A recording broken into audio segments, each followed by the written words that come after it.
Hello everyone, myself Krishna. Today in this video I am here to talk about a very big topic which is the use of VLB plus V3, and as you know it's our day 8 of learning English speaking class. Okay, today in this video as I told you today I will tell you about the use of VLB plus V3. इसका उपयोग आखिरकार हमें किसके साथ करना और कैसे करना है ये उसके बारे में पहले जानते हैं। तो जैसा कि देखिए सबसे पहले इसका यूज किस प्रकार के सेंटेंस के साथ करेंगे आइए उसके बारे में पहले जानते हैं। जैसे देखिए जिस सेंटेंस के लास्ट में आ होगा आवे, जैसे वह गया होगा, वह पढ़ा होगा, वह सोया होगा, वह डांस नाचा होगा, इस तरह से अगर आ रहा है तो इसमें इस प्रकार के सेंटेंसेस को इंग्लिश में कन्वर्ट करने के लिए विल बी प्लस V3 का यूज आप कर सकते हैं।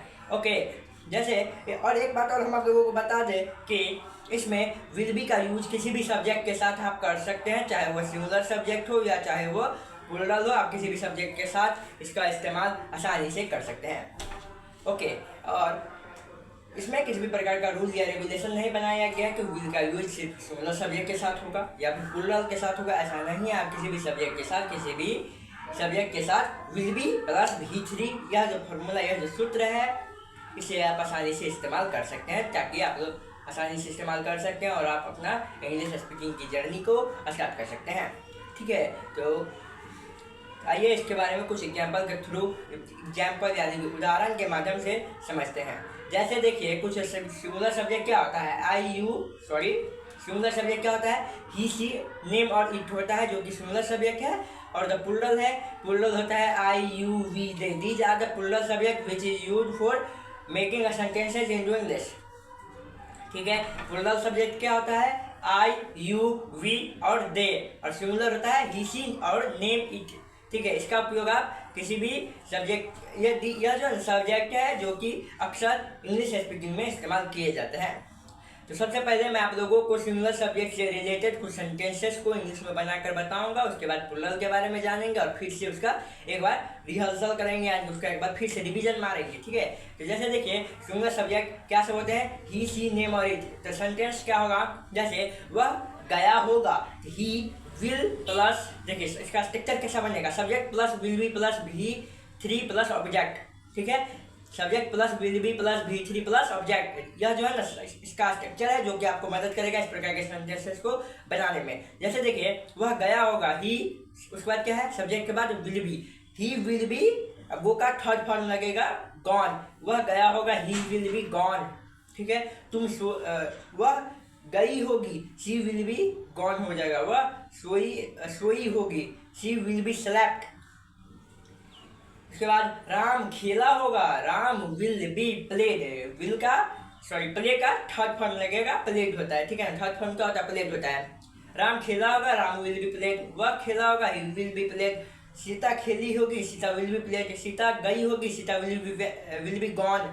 V3 लगता है इस प्रकार के सेंटेंस में, यह आपको जानना है। तो मैंने कि आप लोगों को तो काफ़ी दिन से बता रहा हूँ कि मैंने इस पर ऑलरेडी एक वीडियो बना दी है जो कि it will help you to translate into English, जो कि है V1 V2 एंड V3। इसके बारे में मैंने अच्छा ढंग से एक वीडियो बना कर डाल दिया है, आप उसे जाकर एक बार देख लीजिए, so that it will help you to translate this kind of sentences into English. Okay, and plural subject क्या सब होते हैं, जैसे I you we they, these are the plural subject. इसके साथ भी आप विल बी का उपयोग कर सकते हैं आसानी से। ठीक है, जैसे देखिए मैं खेलूंगा, मैं क्या होगा, जैसे देखिए मैं गया होऊंगा, आई विल बी गॉन। तुम सोए होगे, you will be slept, sleep का थर्ड फॉर्म लगेगा स्लेप्ट होता है, तुम सोए होगे, यू विल बी स्लेप्ट। वह पढ़ा होगा, हम लोग पढ़े होंगे, वी विल बी स्लेप्ट। वह पढ़ा होगा, ऐसा भी हो सकता है, लेकिन हम प्लूरल सब्जेक्ट के बारे में बता रहे थे इसलिए मैंने बताया इस तरह से।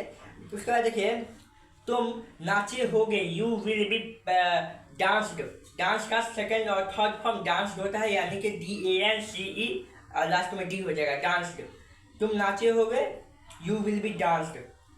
आइए उसके बारे में फिर से जो एक बार रिहर्सल कर देते हैं। जैसे कि मैंने आप लोगों को आज के वीडियो में क्या बताया, विल बी प्लस V3 का उपयोग जो कि गया होगा, सोया होगा, इस प्रकार के आ होगा के रूप में यूज करना होता है, और सिंगुलर सब्जेक्ट और प्लूरल दोनों के साथ आप इसका उपयोग आसानी से कर सकते हैं। सिंगुलर सब्जेक्ट क्या होता है, ही सी नेम और इट होता है, प्लूरल होता है आई यू वी दे। इस दोनों सब्जेक्ट के साथ आप आसानी से विल बी का उपयोग कर सकते हैं। ओके, इसमें किसी भी प्रकार का रूल या रेगुलेशन नहीं बनाया गया, आप किसी भी सब्जेक्ट के साथ इसे उपयोग कर सकते हैं। बस आप लोगों को इतना ही ध्यान में रखना है कि we can use these words with all subjects. Okay okay done, आज के लिए बस इतना है। Thanks for watching this video.